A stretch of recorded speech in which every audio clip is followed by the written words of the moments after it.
The day is finally here and we get to talk about the all new Vortex AMG 1-10 first focal plane scope. So this scope has been teased now for a hot minute. It isn't completely all new because this was a contract scope that was developed for the UK Ministry of Defence, for the Royal Marines. For a particular project, they basically built this scope around trying to meet a certain mission set for a rifle. Ended up, of course, getting awarded, and Vortex finally met, ultimately, their contract obligations, and this scope now gets to come to the US market. There are some changes on this scope versus the one that you saw previously with that. This scope has arguably been out now for, I'd say, almost 6 years to an extent. It's been out for a minute. It's been in development for a long time as well. They told us they started development on this in 2018. So there's a lot that goes into this, but I think what really sets this AMG apart from the other Vortex optics out there on the market in particular is that this is a 100% US made scope. It is, made in the USA.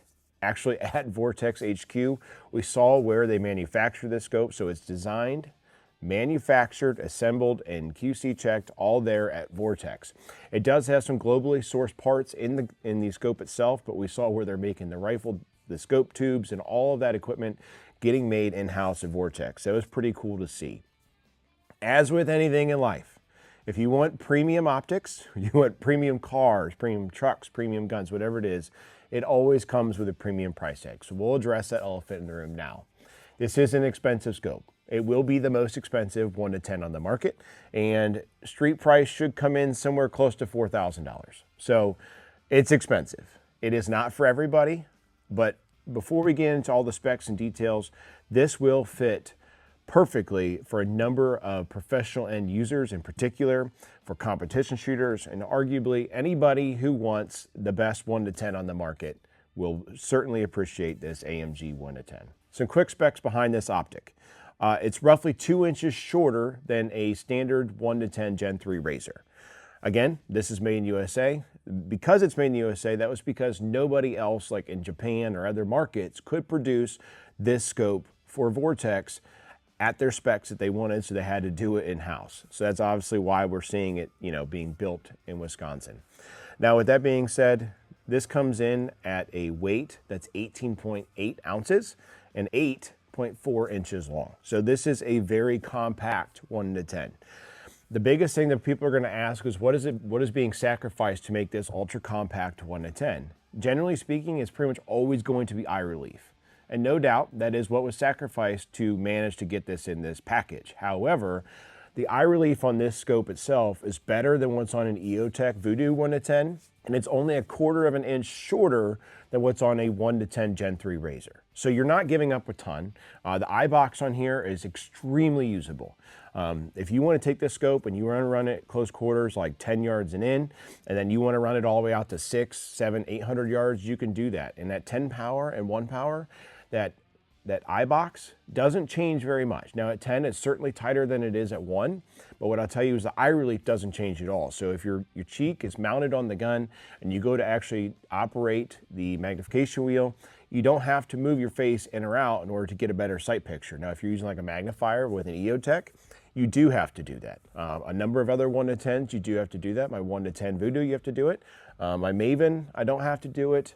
The Gen 3 Razor, you don't really have to do it. But again, this scope is like 4 ounces lighter than the Gen 3 Razor, and arguably 4 ounces lighter than the rest of the other 1-10s on the market. Now, a comparable, let's say, combat or duty grade optic that has seen service like this has would be a Nightforce 1-8, the ATACR in particular. So before I get into that, we'll pull up my little notebook here and I'll cover the specs of that Nightforce, right? Because that's a great competitor to this optic itself. Only because with the Nightforce, it's been proven in combat and they're certainly used. The 1-6 Razor is probably one of the best 1-6s, and that 1-8 Nightforce is an excellent optic, okay? So the field of view on this is 116 feet at 1 power. The field of view at 10 power is 12 feet. It is class leading on those two numbers. So with the Nightforce 1-8, again, has a great reticle and all that stuff on it. It has 96 feet at 1 power and then 13 feet at 8 power. So you're noticing at 10, this thing only has 1 foot less of field of view at 10 power versus at Nightforce at 8. So you're getting almost all the same stuff while also being 3 ounces lighter and 2 inches shorter. And then if you're gonna ask about eye relief, it's about a 0.3 inches difference. So again, like a 1/4 of an inch or just over that, this is a little bit shorter on that eye relief. Now, eye box wise, 1 power, there's not really much of a difference in that regard, but then at 10 and 8, not much of a difference there either. They didn't sacrifice a ton of eye box issues and things like that to get this 1 to 10. And that's because they made this thing in-house and built it knowing that the end user is going to likely be a professional who needs to use it in a professional level environment. Now, of course, the rest of the scopes on the market in regards to 1 to 10s, it beats all of them. There's only one that really compares to this, and that's gonna be a March Optics. That is a 1 to 10 as well. Now, that scope actually comes in just lighter than this scope, but at the exact same overall length. It has a 30mm tube. It has a lower field of view. It has a lower overall adjustment range in it. It does not have a daylight bright reticle. And then on top of all that stuff, what's neat about this scope that we haven't talked about is most 1 to 8s, 1 to 6s, and 1 to 10s in regards to the magnification wheel. They're around 180 degrees, if not more. This is 120 degrees. So that means it's a super short throw for 1 to 10. And it does go 1, 2, 3, 4, 5, 6, and then to 10. So from 6 to 10, there is nothing. But with that being said, from 1 to 10 is a super short throw with an integrated throw lever on this scope. Now, the scope tube itself is 34mm. The mount we're using today, this is going to be the all-new Midwest Industries Mark II non-QD model. So this is about 1.5 inch height overall with the mount itself, 34mm. It does have all the slots and things like that. So if you want to add accessories to this scope mount itself from Midwest, you can do that. It's a really, really nice and well-machined USA made scope mount. Super happy about that thing, and it fits really well on my son's Liberty Gunworks Mark I. Now, the rear eyepiece, which is different again than the number of the other competitors on the market, is we had the opportunity to actually talk to Vortex engineers because we did see this thing back in December, and the eyepiece on here is a fast focus eyepiece. Now, truly fast focus, and what they have is a locking ring here on the front that is quick to, let's say, lock, or it locks up super tight. But then the eye box or eyepiece itself has a more coarse thread. Now, the reason they did that is they said that when you're behind the gun, your eye can actually adjust way faster than you can generally change that diopter. So with this one, an eyepiece on here, because it has coarse threads, you're able to move it a lot faster and get a lot more movement or travel to adjust for your eyes a little bit more quickly. So ultimately, you're able to set the diopter or your eyepiece to your eyes a lot easier and faster than most of the competitors on the market, or really any other scope on the market for that matter, just because of how they designed this to be. Some folks don't probably understand the necessity to actually set the diopter or the eyepiece to your eyes, and what that ultimately does is it focuses that reticle for yourself when you're looking through the scope. There's a certain method to do it. There's a number of them. They seem to all work pretty well for the most part, but generally speaking, you're going to pick out an object, put your eye down into the scope, and then you're just going to turn this until the reticle itself is crisp and clean on the object that you're looking at. Now, you can look up in the sky. That's one way to do it as well. There's a number of different ways to do it. I'm not saying any one's the best. I'm just saying there's certain ways to do it, and I know how I like to do it. Everybody's eyes are a little bit different, but it's very easy to adjust. And again, this is a locking one. So you just then turn the ring back and you lock it back into place, and then your eyepiece itself will not rotate or change. Now, that's a big problem, of course, with Nightforce scopes. It's why you see a lot of folks on their Nightforce run electrical tape back there. It's to keep that eyepiece from actually moving. Of course, Nightforce makes an excellent scope. The turrets on here do have 30 mil of adjustment. This scope is only going to come in MRAD. It has an EBR9 reticle on it, and it does have a ranging reticle at the top if you want to use it. It is not obtrusive like you see from primary arms. It's very fine and very small, but if you need to use it, you can. Now, the turrets on here, again, this is another shift from the rest of the market. The turrets on here, you can set 2 separate zeros, and it is toolless. to set or reset your zeros. What that means is that if you're, let's say, a professional end user and you want to run this rifle, it's sometimes suppressed, and so you have a suppressed load and you set a 0 for that, and then you have an unsuppressed load and you set a 0 for that. You can have two separate ones on here. There's two separate rings, and this has very nice tactile clicks. So if you want to actually make adjustments on the fly with your scope, you can do that. However, with the EBR9 reticle, it is a Christmas tree style and very easy to use actually using the reticle, and I would probably recommend just holdovers and something like this. Now for some folks, if you want to use a turret, it's like a standard, uncapped turret, you can do that. So you can set those, but now another, scenario I could see for a professional end user. Let's say that you are maybe an assaulter or a sniper on a SWAT team, right? And maybe as that sniper on the SWAT team, you're carrying this on a 12.5 or I think it would be great on a 12, like this is a 14.5-inch rifle. You have it on there, and maybe you're carrying like 75 grain tap rounds, or you have some TSX, like 70 grain rounds or whatever it might be, but then in another magazine, you have glass breaker type rounds. Well, you can ultimately have two separate zeros then. So you can have zeros for your standard duty loadout, and then you can have a 0 for your glass breaker type rounds, for that sniper. So it fits a multitude of roles, and I think the capabilities and possibilities are endless. And how this also separates from the contract one for the UK is the fact that had a different reticle, and that scope was built for Barnes ammunition. This isn't built for a specific ammunition. It's built to be more for, the rest of the end users. Now, the rest of the turrets themselves, they're fantastic. They really are. You're getting everything you pay for with this scope without a fraction of a doubt. Is it a lot? Yeah. Is it too much for most people? Most definitely. Now, the rest of the turrets, capped windage, capped elevation, 30 mils of adjustment on both of those. The reticle itself is daylight bright. The settings are phenomenal. If you're familiar with Vortex's razor line of scopes, there's no, separation or difference in how the reticle is on daylight bright. It's perfect at 1 power, and at 10 power, I can sit here and I can shoot groups. In fact, I shot a 30-round group with this Mark I that came in just under 2 MOA with crap ammunition. So I'm able to sit there and hold a very nice tight group with a 10 power scope. The floating center dot is easy to make that with. Shooting this thing out to distance is easy to do as well because the reticle is set up for it. Parallax setting on this also is different than the number of other scopes out there on the market. The Parallax is set at 250 yards with this. A lot of folks really get mired down in the muck in regards to parallax settings on LPVOs because they expect a scope that's set at 100 yards to be crystal clear at 800 yards. That's never going to happen. It's absolutely impossible for it to happen.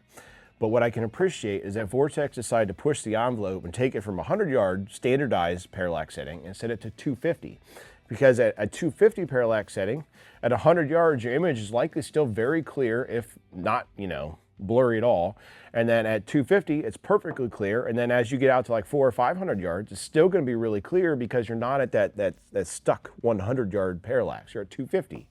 So the 250-yard parallax allows us to have a much more clear sight picture across the spectrum from 100 yards, 10 yards, of course doesn't matter. If you're worried that at 100 yards and in, the parallax at 250 is going to make your optic or your image blurry, that's just simply not true. And that's just because when you're looking at those objects within that distance, I've looked through this scope and I can tell you that, even on a large scale rifle scope, if it's even leave it at 500 yards and all of a sudden you look at a target at 50, it's not so blurry or even that blurry at all that you can't see it.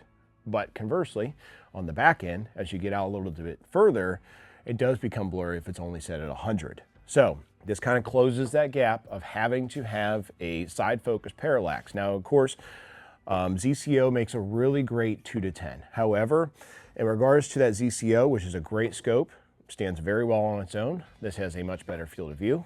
It's lighter, it's shorter, and it's more compact. It does all of those things. Of course, that's a completely different style scope. Being a 2-10, it does have a side adjustable parallax. However, if you're picking a rifle scope for a duty rifle or a combat rifle, it's pretty hard to beat what this thing has going for it. There's tons of options within the scope, and I'm going to shoot it today. We'll show you guys that reticle and things like that. We'll push it out to about 400 yards. I should be able to get that today. Super happy with this. Again, I can't sit here and tell you that it's for everybody. It's most definitely not. Vortex doesn't intend it to be for everybody. They literally say that this is a scope designed for the military, and it 100% is. but it can also be really great for today's modern day police officer, somebody on a SWAT team, somebody, you know, going for an LE contract, whatever it might be. It would be a great optic for that. And then in addition to that, somebody who wants the absolute very best 1 to 10 on the market, this is the absolute perfect scope for you. Now, inside the box, we didn't talk about it too much, but there's some neat stuff in here. So we'll do a slight unboxing. So I'll move some of this stuff out of the way so you can see it a little bit better. This is the AMG box. Some boxes are better designed than others. Vortex went a little bit further in regards to the AMG box. So when you open it up, inside the box has some nice picture and photographic things.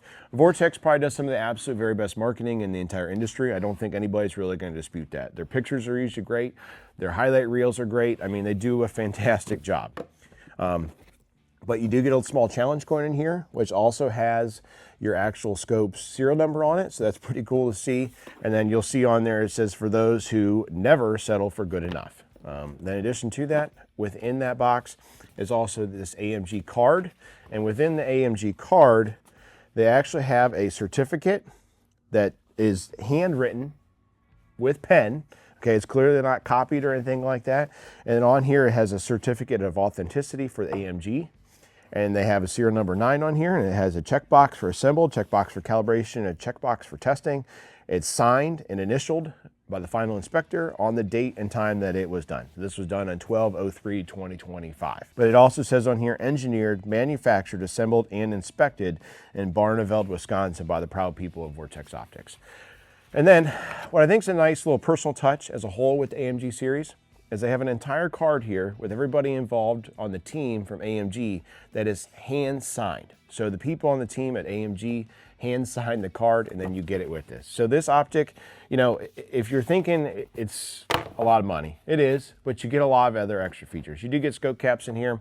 Now with the current mount I have, the Defender caps, they do not fit on the front up here. Reptilia makes them out that I think would probably work better for if you want the caps, but this Midwest one is what I chose for this.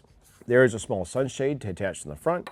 You do get your manuals on there. One explains the reticle and how it works. The other one explains all the features within the scope, like how to set the 2 zeros and things like that. So that's pretty nice. And then you obviously have a small little booklet. It has a cleaning cloth in here. Again, this thing is toolless, so they don't give you any tools. If you're out on the range, you need 0 tools to do anything with this scope. Really nice. Of course, you use the back of a shell case for the battery cap, but even then you don't have to because they put nice little ridges in there to put your finger on. And then inside the cap, the toolless adjustment on there, it has a small like knurled cap. So again, you can use, you know, gross or fine motor skills in order to actually get that off. So a lot of stuff to dig into with this scope. I think Vortex has knocked it out of the park in regards to this 1 to 10. I'm super happy to see they finally brought it to the market. I think a lot of folks will be very happy with this. No doubt, I'll never be able to change the minds of the naysayers who say I'm not spending $4 grand on a 1 to 10 scope, and that is perfectly fine because they make a 1 to 10 razor that's a phenomenal scope as well, and a number of other manufacturers make great scopes. But if you want the smallest, one of the most compact, best field of view, best reticle, and a 1 to 10 on the market, well, the Vortex AMG will be for you. Let's go shoot this thing a little bit and we'll see how it performs on the range. Now, something quick I want to cover before we begin on the range today. If you're curious in some of the tactical gear I'm wearing, like this placard from G-Code, we do actually have a code you can use. It's HFS15. That helps you save a few bucks on like placards and belts and rigs like that. So check that stuff out over at G-Code Tactical Gear.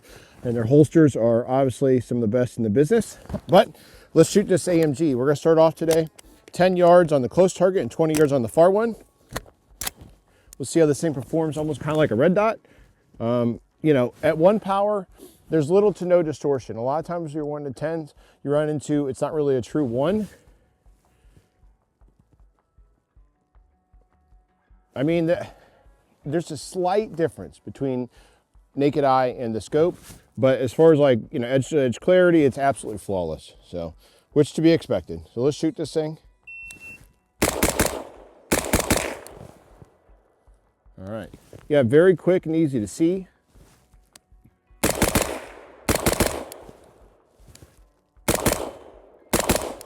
What I've noticed with this thing is like shooting both eyes open is still very easy to do. I don't have any issues like seeing the target or picking up my image. The eye box is extremely generous for this.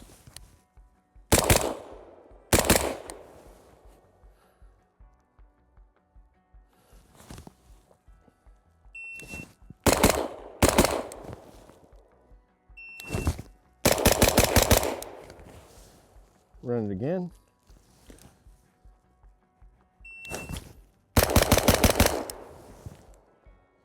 Run it again.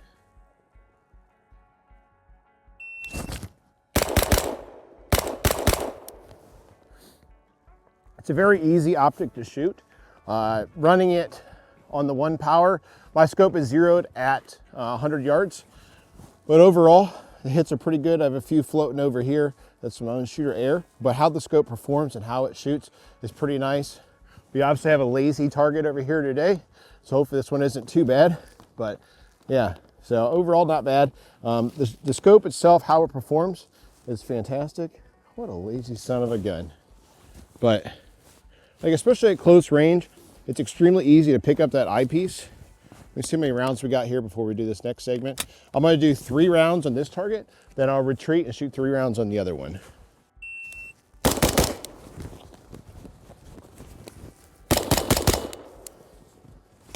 Yeah, it's pretty sweet that you can run a 1 to 10 like this. You can truly get away without or the need to have a red dot at the 12 o'clock or 45 offset. It's pretty simple to do with this. So we're gonna do, should have enough? I'm gonna do 1 on here, and then 1 on the other one to the head box at close range.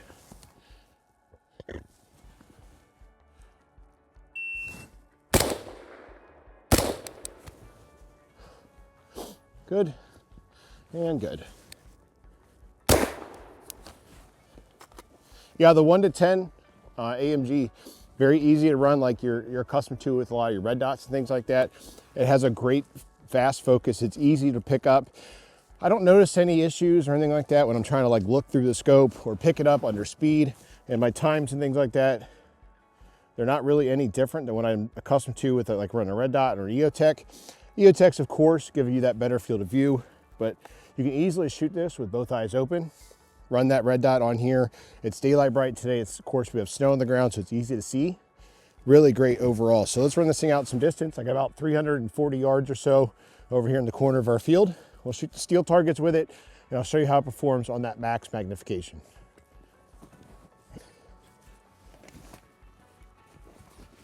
All right, at this distance here, we're at approximately 330 yards from a C-Zone IPSC target. I have another one, it's a small head swinger. So we'll just check this. 55 grain stuff out of the gun today. It's cheap, it's easy to run. Again, we'll run this thing out to 10, so you see it's quick and easy to get there. And then the eye box. How does it look up here? Well, shouldn't have any issues.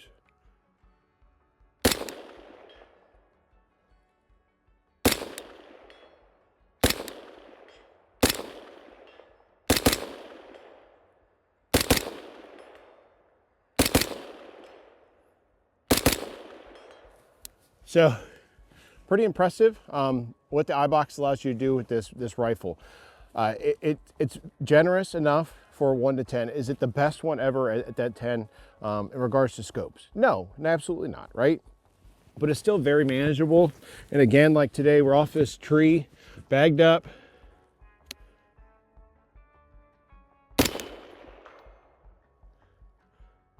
Let's see, I got out there I have a plate rack with 6-inch plates on it. Let's see if I can't hit a couple of those.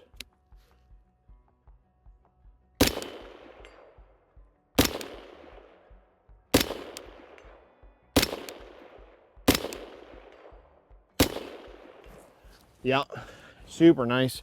I really like this scope. The eye box for a 1 to 10 is fantastic. Again, it isn't going to be like shooting a nice, 5 to 25 ZCO or something like that, right? But for what it is and how it performs is fantastic in that regard. You have no issues like looking at targets in that field of view. I'm able to shoot both eyes open and still maintain that eye box.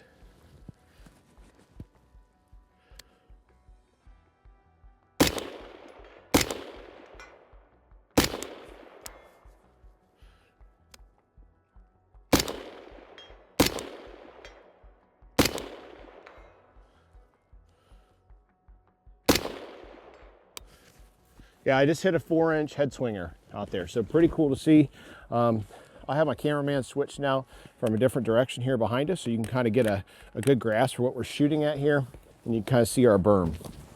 Out ahead of us is I have a C-zone steel target, plate rack, head swinger, another C-zone, right? So I'm gonna actually shoot that C-zone target. I'll transition then and I'll shoot those plates, and then I'll shoot my C-zone on the far right of the array. You can see the paper targets out there.